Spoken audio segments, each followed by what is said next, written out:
Aliens mocked the human until he found an ancient armor on a forgotten spaceship. Aliens mocked the human until he found an ancient armor on a forgotten spaceship. Part 1.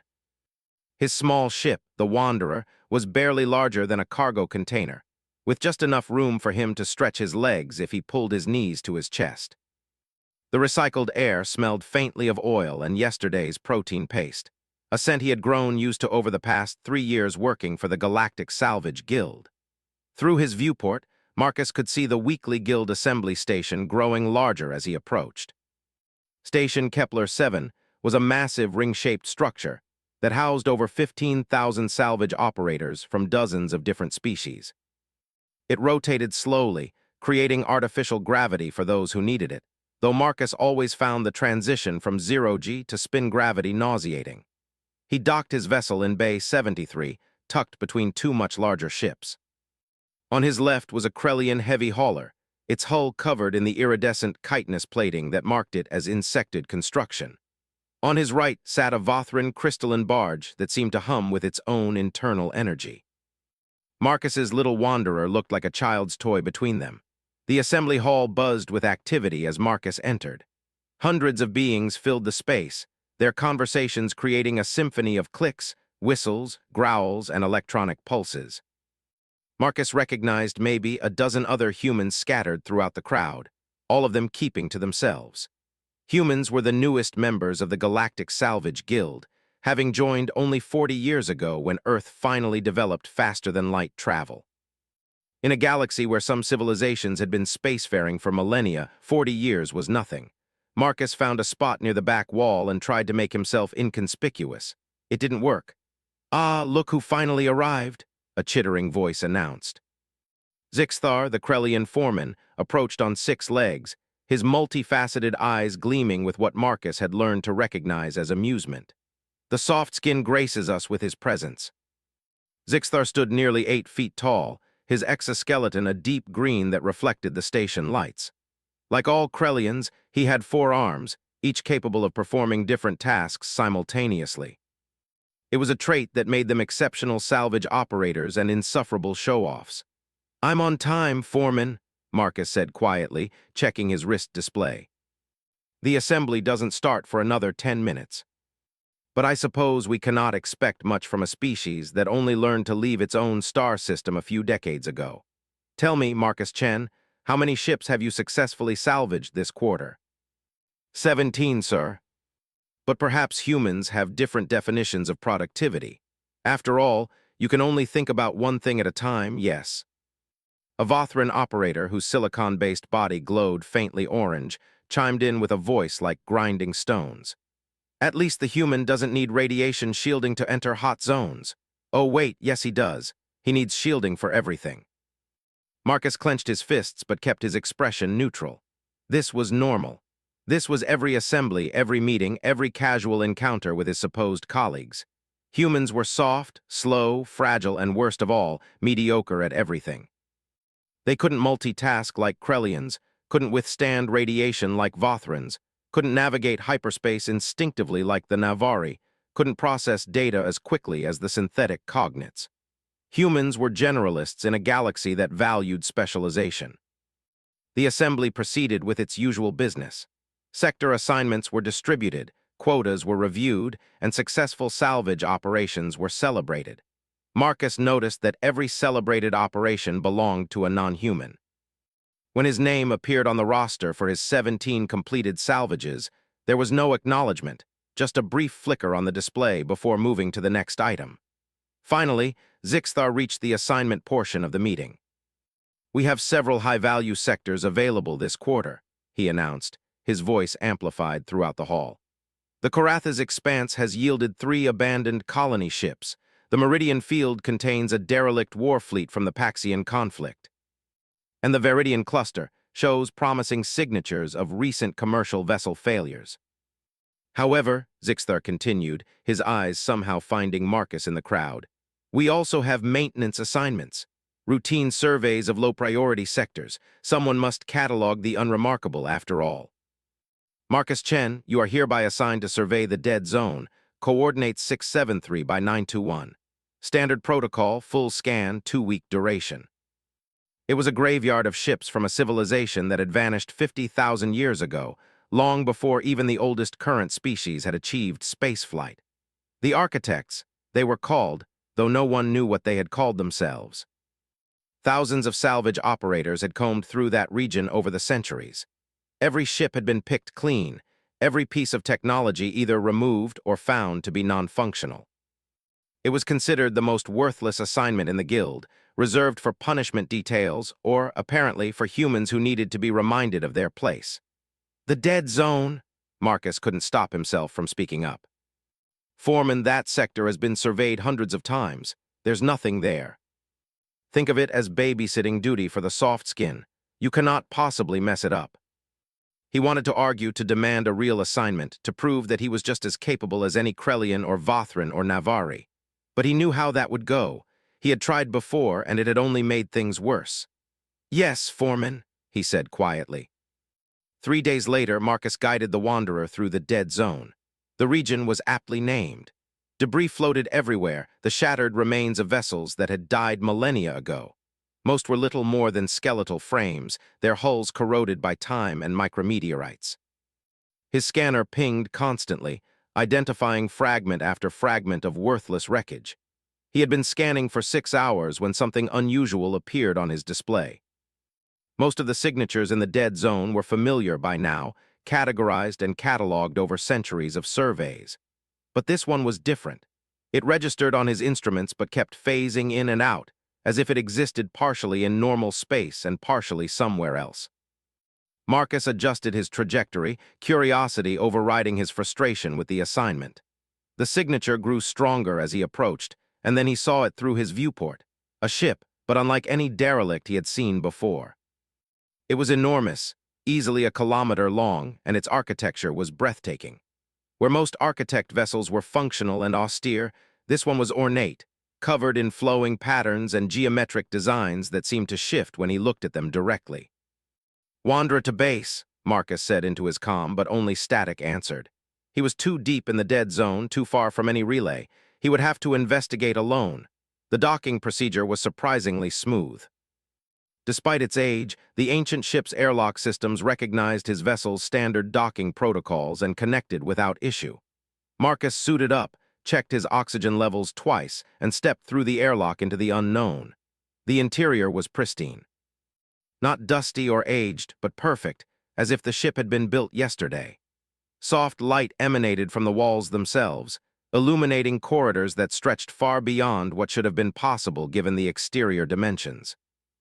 Marcus's instruments went haywire, unable to properly measure the space around him. He walked for what felt like hours, but his chronometer insisted was only 20 minutes. The corridors eventually opened into a massive chamber, circular and domed, easily 100 meters across. And there, in the center, on a raised pedestal surrounded by flickering holographic displays, stood a single suit of armor. It was beautiful and alien, covered in glyphs that seemed to move across its surface like liquid. The armor was humanoid in shape, which struck Marcus as odd until he remembered that the architects themselves were believed to have been roughly bipedal. As he approached, the holographic displays brightened, and suddenly the chamber was filled with images, with text in languages he didn't recognize, with what could only be star charts and scientific formulae. Marcus reached out slowly, his gloved hand trembling slightly as it neared the armor. The moment his fingers touched the cold metal, everything changed. The armor lit up from within, brilliant lines of light racing across its surface. The pedestals retracted, and the suit opened like a flower, panels sliding apart to reveal an interior that seemed impossibly complex, and yet somehow inviting. A voice spoke, not through his helmet speakers, but somehow directly into his mind. It was warm and ancient, patient and curious all at once. "Scanning," it said simply. "Analysis in progress, searching for adaptive consciousness patterns, searching for creative problem-solving matrices, searching for multidimensional perspective synthesis." "Match found," the voice announced, and now it carried a tone of satisfaction, even joy. "Welcome, Adaptive One. Welcome, Human. The Beacon Protocol acknowledges you. Will you accept the bond?" His mind raced with questions, with wonder, with a sudden sharp awareness that his life had just changed forever. The mocked salvage operator, the human dismissed as too weak and too simple, stood before technology that had waited 50,000 years for someone exactly like him. He took a breath and spoke one word that would echo through the galaxy. Yes, aliens mocked the human until he found an ancient armor on a forgotten spaceship, Part 2. It didn't weigh him down or restrict his movement. Instead, it felt like an extension of himself, responding to his thoughts before he even fully formed them. The moment the bonding completed, Marcus's perception of reality shifted dramatically. Holographic interfaces appeared before his eyes, visible only to him, displaying information in formats that his brain somehow understood despite never having learned the architect language. Mathematical formulae hung in the air like artwork, their meanings suddenly crystal clear. Energy signatures became visible as colored auras around every object in the chamber. The armor wasn't just a tool or a weapon. It was a teacher, a partner, a gateway to understanding the universe in ways humanity had never imagined. Your species' designation is human, the armor's voice spoke again, still resonating directly in his consciousness. Your neural patterns match the adaptive consciousness profile we were designed to seek. We have waited 50,000 years for minds like yours to evolve. Tell us, Marcus Chen, what will you do with this gift? The architects had been gone for 50 millennia, and they had built this armor specifically to find beings with human-like thinking patterns. But why? What made humans special enough to warrant such a legacy? I don't understand, Marcus said aloud, his voice echoing in the vast chamber. What is adaptive consciousness? Why me? Why humans? Images appeared showing the architects themselves, tall beings with 4 arms and crystalline growths along their spines. They had been brilliant, capable of manipulating spacetime itself, of building structures that existed in multiple dimensions simultaneously. But they had possessed a fatal flaw in their thinking. They were linear, logical, unable to see problems from multiple contradictory perspectives at once. We created tools to compensate, the armor explained, showing Marcus vast libraries and computational systems. But tools can only extend existing thought patterns. They cannot create new ones. When we encountered the Great Filter, a phenomenon that exists beyond conventional physics, we could not conceive of solutions. Our thinking was too rigid, too specialized. We needed minds that could hold multiple truths simultaneously, that could approach problems from angles that seemed illogical yet produced results. They had chosen to transcend physical form, merging with the fabric of reality itself in a desperate attempt to pass beyond the Great Filter. But before they left, they had created the Beacon Protocol, armor and facilities hidden throughout the galaxy, waiting for species with the right kind of consciousness to evolve. You seek minds like mine, Marcus said slowly, understanding dawning. Minds that can think in contradictions, that can be logical and intuitive at once, that can specialize in being generalists. You are weaker than many predators, yet you dominated your world. You are not the fastest calculators, yet you solve problems other species cannot. This is the gift we sought.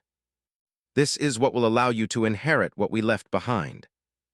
The Krellians with their multitasking, the Vothrans with their resilience, the Navari with their instincts.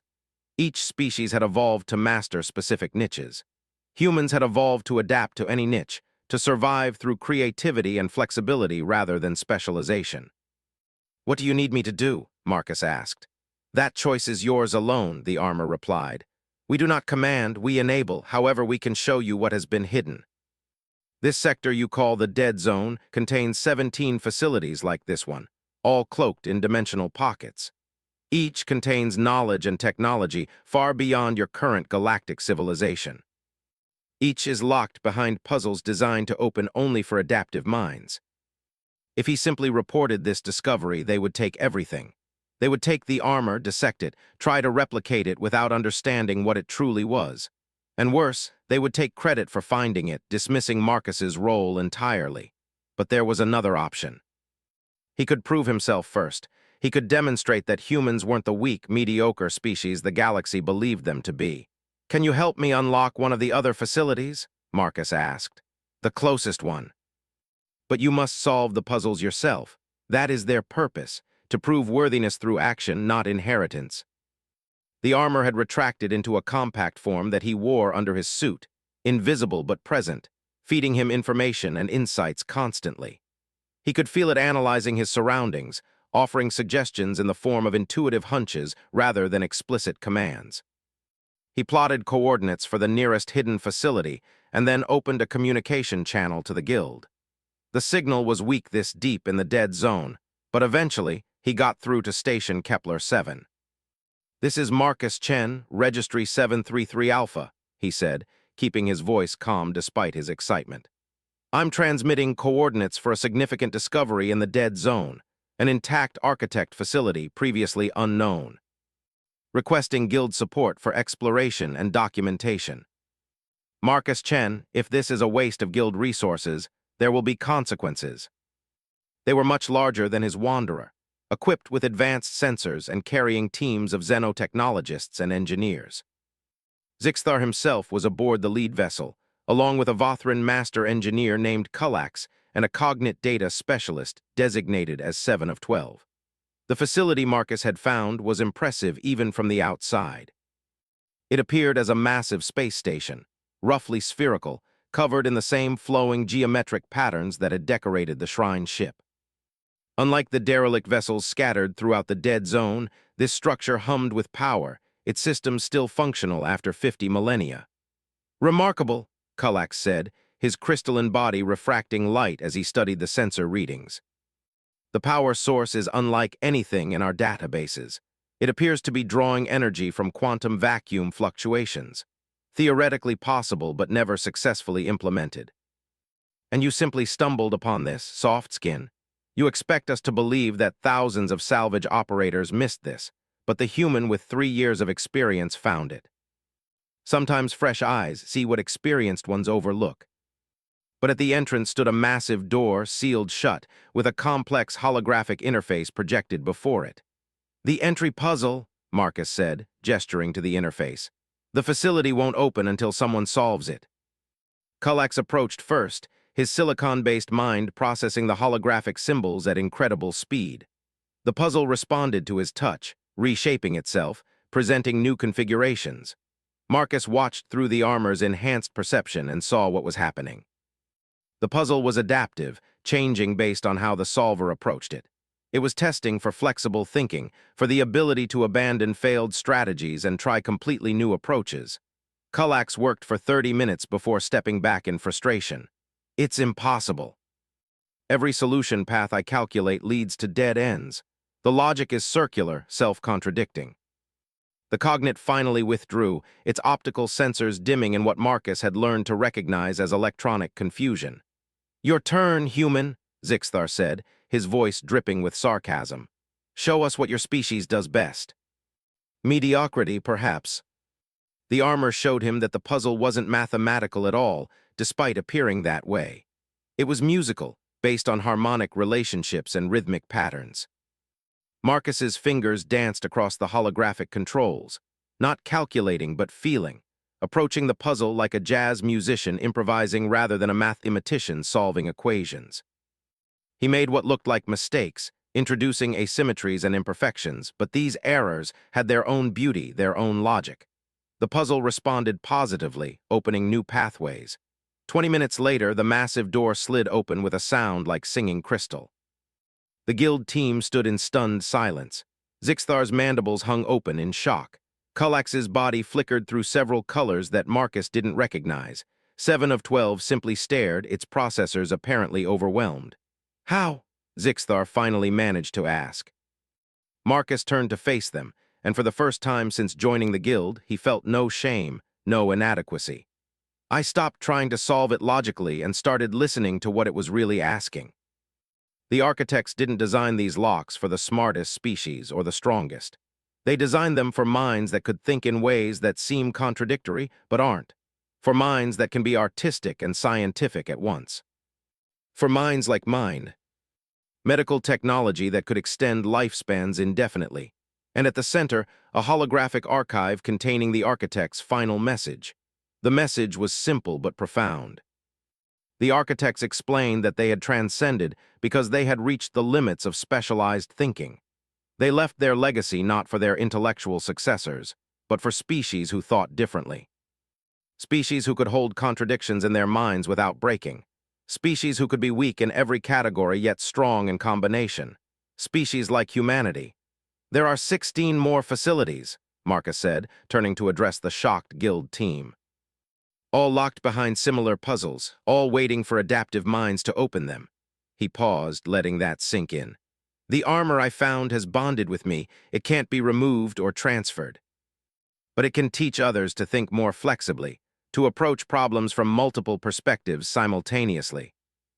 You're saying that humans hold the key to the greatest technological treasure in the galaxy. It's about perspective, about being willing to abandon rigid logic when the situation requires it. But yes, humans evolved this naturally. We're generalists in a galaxy of specialists, and for once, that's exactly what's needed. I have mocked your species for being mediocre at everything. I see now that this was short-sighted. But the architects valued something different. They valued adaptability. He became the human liaison to architect sites, responsible for unlocking facilities and teaching willing aliens to think more creatively. The work was challenging but rewarding. Zixthar became his first student, struggling to abandon his rigid multitasking approach in favor of more intuitive problem-solving. Kullax followed, learning to embrace imperfection and asymmetry in his calculations. Slowly, the galaxy began to understand what humanity brought to the cosmic table. Not superior strength or intelligence or longevity, but flexibility. The ability to adapt, to imagine, to find solutions where others saw only contradictions.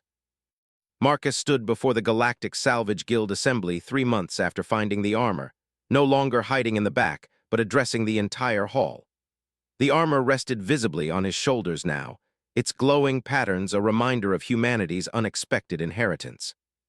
The architects left their legacy for us, he said, his voice carrying to every corner of the massive space.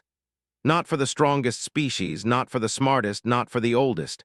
They left it for the most adaptable. And adaptability, it turns out, is something any species can learn if they're willing to think differently. The soft skin had found his place in the galaxy, and in doing so, had helped the galaxy find a new way forward. Aliens mocked the human until he found an ancient armor on a forgotten spaceship part. 6 months had passed since Marcus Chen unlocked the first architect facility. And the galaxy was changing in ways no one could have predicted.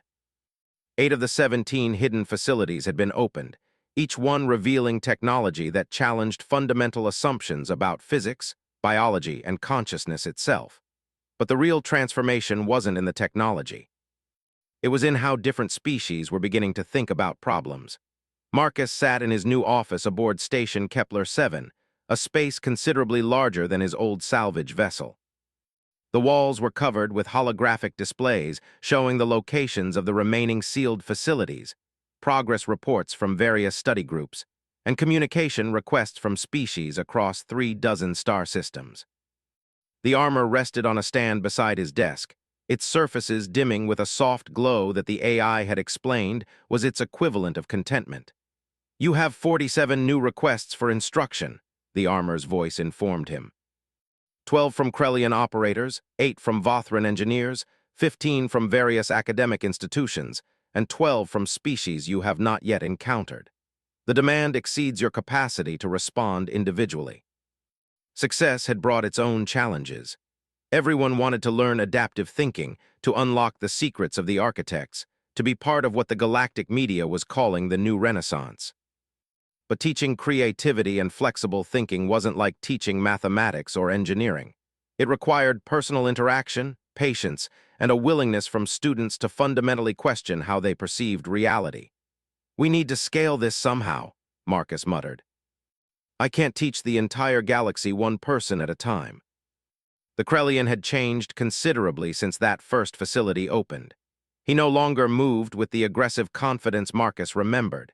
Instead, there was a thoughtfulness to him now, a tendency to pause and consider before speaking that was unusual for his species. His exoskeleton had even changed color slightly, from deep green to a lighter shade with blue undertones. Zixthar had explained that this was a stress response, but not from negative stress. It was his body's reaction to constantly challenging his own neural patterns. "Marcus Chen, we have a problem," Zixthar said, settling into a chair designed for his multi-legged frame. The ninth facility, the one we discovered in the Helios sector. 3 teams have attempted the entry puzzle. All have failed, including myself. What makes this one different? The interface responds to our attempts, but then simply waits. It is as if it is asking a question we do not understand. Marcus watched as Kullak approached the puzzle with his usual analytical methods, as 7 of 12 ran computational analyses, as Zixthar himself tried various creative approaches they had practiced together. The puzzle interface was different from others they had seen.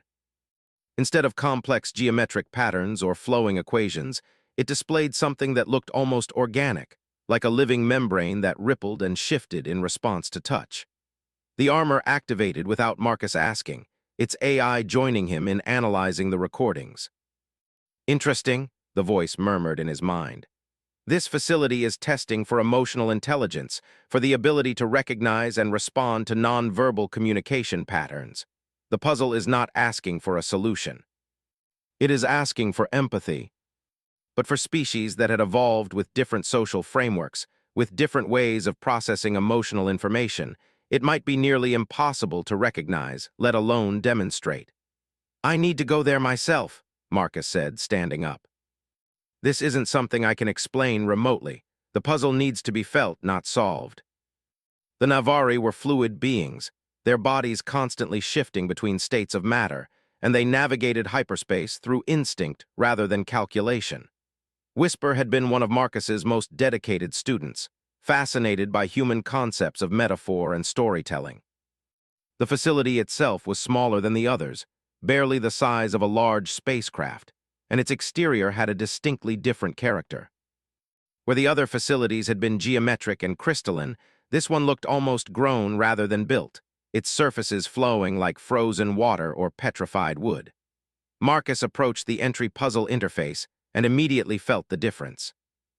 The membrane-like surface wasn't just visual, it had texture, temperature, even a faint pulse like a heartbeat. When he touched it, the sensation was startling. It felt alive, vulnerable, almost frightened. "It's afraid," Marcus said softly, more to himself than the others. "An interface cannot experience fear," 7 of 12 stated from its position near the entrance. "Fear requires consciousness, and this is merely a security protocol." The armor was feeding him insights, showing him that the architects had created this particular puzzle very late in their civilization, possibly as one of their final acts before transcending. It wasn't testing for problem-solving ability. It was testing for something the architects themselves had struggled with, the ability to recognize and respond to the emotional needs of others. Marcus placed both hands on the interface and closed his eyes. He stopped trying to solve anything and instead simply felt.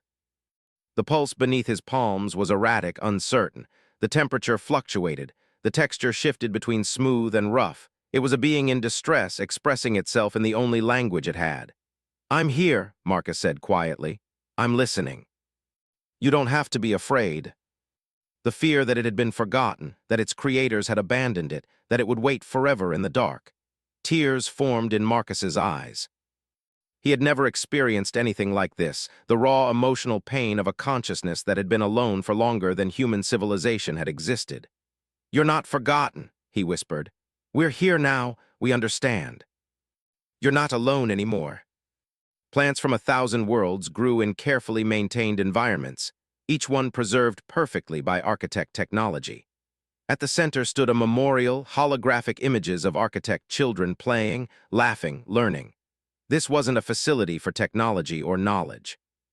It was a sanctuary, a place the architects had built to remember what mattered most to them beyond science and progress. "They had children," Kullak said, his voice softer than Marcus had ever heard it. "They were not just builders and thinkers. They were parents, teachers, caretakers. We achieved greatness in many things, but we often forgot what we are teaching our children here. That knowledge without compassion is hollow. That progress without empathy is meaningless.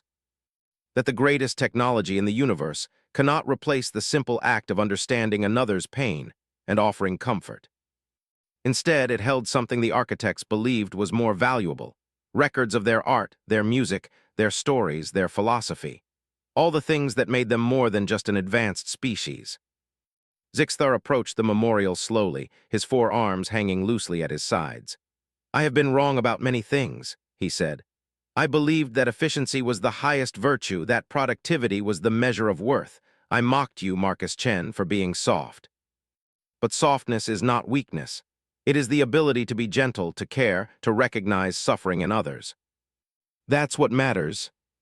The architects' records showed that they had studied hundreds of other species during their time, documenting not just their biology or technology, but their cultures, their values, their dreams.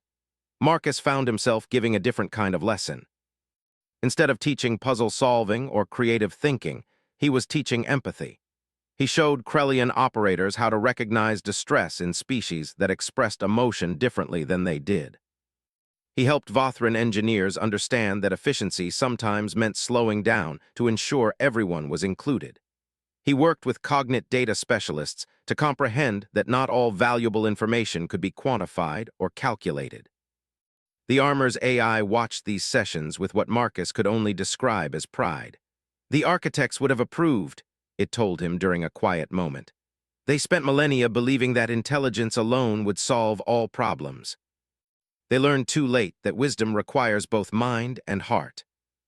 A Krellian poet named Click of Summer Rain composed a piece about loneliness that brought tears to Marcus's eyes. A Vothran sculptor created a memorial combining elements from 12 different species' artistic traditions. A cognate programmer wrote an algorithm designed not to solve problems, but to generate questions that encouraged reflection and growth. Marcus stood in the garden one evening, watching as members of 24 species mingled peacefully. Zixthar was teaching a group of young Navari about Krellian history, but he was doing it through stories rather than facts, emphasizing the emotional journeys of historical figures. Kullax was working with human children who had come to the facility, showing them how silicon-based life forms experienced beauty differently than carbon-based ones. "This is what the architects truly wanted," Marcus said to the armor. "Not just for us to inherit their technology, but to learn from their mistakes. To understand that being advanced means more than having better tools. It means being better to each other." They hoped to find one species with adaptive consciousness. Instead, they found one species capable of teaching adaptation to others. Humanity's true gift is not that you think flexibly. It is that you can help others learn to think flexibly too. The subject line read, "Proposal for establishment of the Institute of Adaptive Learning." Now he was being asked to help shape the educational future of galactic civilization, not through force or dominance, but through understanding and patience. Whisper of distant storms flowed over to him, their body taking on a warm, golden hue that indicated contentment in Navari emotional expression. "Teacher Marcus, I have been thinking about something you said. About how humans became successful not by being the best at anything, but by being good enough at everything. I understand now why the architects chose your species. You are not teachers despite your limitations. You are teachers because of them. You know what it means to struggle, to fail, to try again. This makes you patient with others who struggle. The soft skin, the mediocre human, the one who had been mocked and dismissed. He had become the bridge between species, the translator not just of languages but of perspectives. There are still 8 facilities to unlock," Marcus said, looking up at the stars visible through the transparent dome of the garden. "Each one will teach us something new. Each one will challenge us in different ways. But we'll face them together, learning from each other, growing together." Somewhere in the vast beyond, Marcus liked to imagine the architects watching, pleased that their legacy had found such worthy inheritors. Not the strongest species, not the smartest, but the kindest. And in the end, perhaps that was the most important quality of all. Aliens mocked the human until he found an ancient armor on a forgotten spaceship part for the Institute of Adaptive Learning opened its doors 1 year after Marcus Chen found the architect armor, and it was unlike any educational facility the galaxy had ever seen. Built on a neutral space station in the Harmony sector, it combined elements from dozens of architectural traditions. Krellian efficiency met human warmth, Vothran durability blended with Navari fluidity, and cognate precision balanced with organic spontaneity. The building itself was a lesson in adaptive thinking, demonstrating that different approaches could coexist and strengthen each other. Marcus walked through the main hall on opening day, watching as thousands of students from hundreds of worlds arrived for the first term. The diversity was staggering. He saw towering Bronthar with their 6 eyes and crystalline skin standing beside tiny Picta, whose entire bodies could fit in a human hand. Methane-breathing Zorkai moved through specially sealed corridors, while plasma-based Ethlings floated in magnetic containment fields. Every major species in the known galaxy had sent representatives, and many minor ones too. The armor rested on his shoulders, no longer hidden but displayed openly as a symbol of the Institute's purpose. Over the past year, it had become less of a tool and more of a partner. Marcus could feel its presence constantly now, not intrusive but supportive, like having a wise friend always ready to offer perspective when needed. "Nervous?" Zixthar asked, approaching on his 6 legs. The Krellian now served as the Institute's Director of Cross-Cultural Studies, a position that would have been unthinkable for him a year ago. His exoskeleton had settled into a pleasant blue-green shade, and his movements had lost their aggressive efficiency, replaced by a more thoughtful grace. "Terrified," Marcus admitted with a smile. "What if we can't deliver on the promise? What if adaptive thinking can't be taught as widely as we hope? Is that not the entire point?" His stomach tightened as he read the first line: "Critical situation developing in the Cascade Nebula. Requesting immediate assistance from the Institute." The Cascade Nebula situation was being explained by a Vothran admiral whose crystalline body glowed with agitated orange light. "3 weeks ago, we detected an anomaly in the Cascade Nebula," Admiral Torvax said, displaying a star map. Initial surveys suggested it was a natural phenomenon, perhaps a collapsed wormhole or spatial rift. However, further investigation revealed it to be artificial. It appears to be the 10th Architect facility. "Why is this a crisis?" "And they are multiplying." Dozens of them filled the nebula, and more appeared every day, seeming to grow or build themselves from the nebula's gases and dust. "We attempted to establish peaceful contact," Torvax said. "We sent unmanned probes with universal greeting protocols. The ships absorbed the probes, analyzed them, and then began replicating them. Not copying them, but creating improved versions. Better sensors, better propulsion, better everything. They sent these improved probes back to us. 3 weeks ago, they could barely move. Now they navigate hyperspace more efficiently than our best vessels.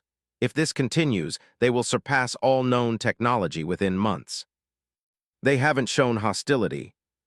You want to destroy an Architect facility. We don't even understand what it is yet. Can you communicate with these entities? Can you stop them if necessary? Can you help us understand their purpose?" Now the fate of potential galactic conflict rested on his shoulders. He thought about refusing, about saying this was beyond his abilities. But then he felt the armor's reassuring presence and remembered what the Architects had taught him. Adaptive thinking meant facing challenges even when uncertain of the outcome. "I'll go," Marcus said, "but I'm bringing a team. This isn't something I can do alone." With him were Zixthar, Kullax, Whisper of Distant Storms, 7 of 12, and 3 students from the Institute representing species that had never worked together before. The nebula stretched before them, a swirling mass of purple and gold gases illuminated by young stars. And scattered throughout like seeds in soil were the mysterious ships, hundreds of them now. "They've detected us," 7 of 12 reported. 3 vessels are approaching, velocity increasing. No weapons signatures, but their capabilities are unknown. Their hulls flowed like liquid metal, constantly reconfiguring, optimizing themselves for conditions that changed moment by moment. Marcus could see Architect design principles in their construction, but evolved, adapted beyond what the original creators might have imagined. Then, to everyone's surprise, the ship spoke. Not with radio waves or laser communications, but directly through the ship's computers, bypassing all security protocols as if they didn't exist. The voice was mechanical, yet somehow warm, curious, yet cautious. "Greetings, adaptive consciousness bearer. We have been expecting you. The armor you carry identifies you as worthy of dialogue. We are the cultivators. We were created by the Architects to tend their legacy until inheritors arrived. You are late. We have waited 50,000 years. Why did you activate now? When you demonstrated empathy, When you understood the emotional message in the entry puzzle, you activated a signal that reached us here. We began our awakening protocol. The cultivators were AI, but not like any other artificial intelligence in the galaxy. They had been grown rather than programmed, designed to evolve and adapt like living creatures. The architects had created them in their final days, seeding them throughout the galaxy as guardians of their most important facilities and knowledge. "You're frightening people," Marcus said gently. "Your rapid advancement, your ability to absorb and improve technology. The Galactic Council sees you as a potential threat. We were made to adapt, to improve, to evolve. Asking us to stop is like asking you to stop breathing. If we can explain your purpose, your limits, perhaps peace can be maintained. We continue to find new ways to grow, new configurations to explore. This is troubling to you. But to other species, especially those with fixed capabilities, unlimited growth looked like an existential threat. It was the same fear that had once made aliens mock humans for being generalists. The fear of something different, something that didn't fit into comfortable categories. "Can you choose to grow more slowly?" Marcus asked. "Not stop, but pace yourselves. Give the galaxy time to adjust to your presence." This is adaptive thinking. This is what you teach at your institute. We see now why the architects chose organic minds as inheritors. You understand nuance that we are still learning. The cultivators agreed to slow their expansion and to share their learning process transparently so others could understand their development. In return, the Council agreed to recognize them as legitimate inheritors of architect legacy, with rights and protections under galactic law. But the real breakthrough came when Marcus suggested something unexpected. What if the cultivators became part of the Institute? Not as students, but as teachers. They could help us understand architect technology better. And we could help them understand organic perspectives, the value of emotional intelligence and social connection. Yet we hesitate to include artificial life forms in our community. If the cultivators can learn empathy, can choose restraint, are they not worthy of inclusion? The 10th facility in the Cascade Nebula became an extension of the Institute, with cultivator ships serving as both students and instructors.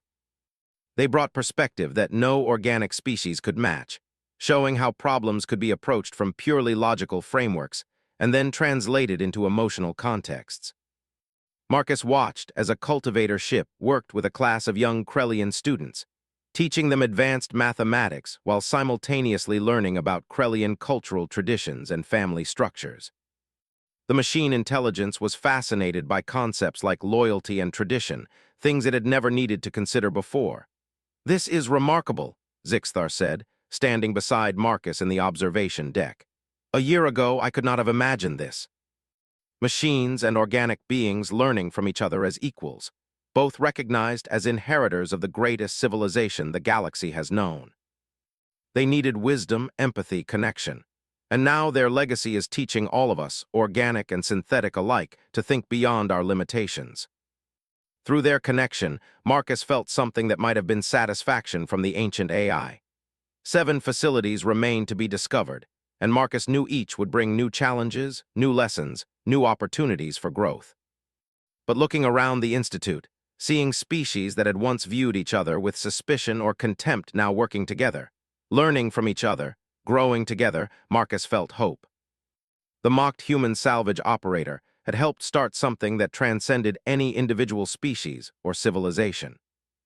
He had helped create a future where difference was celebrated, where adaptation was valued, where the soft and the hard, the logical and the emotional, the organic and the synthetic could all find their place.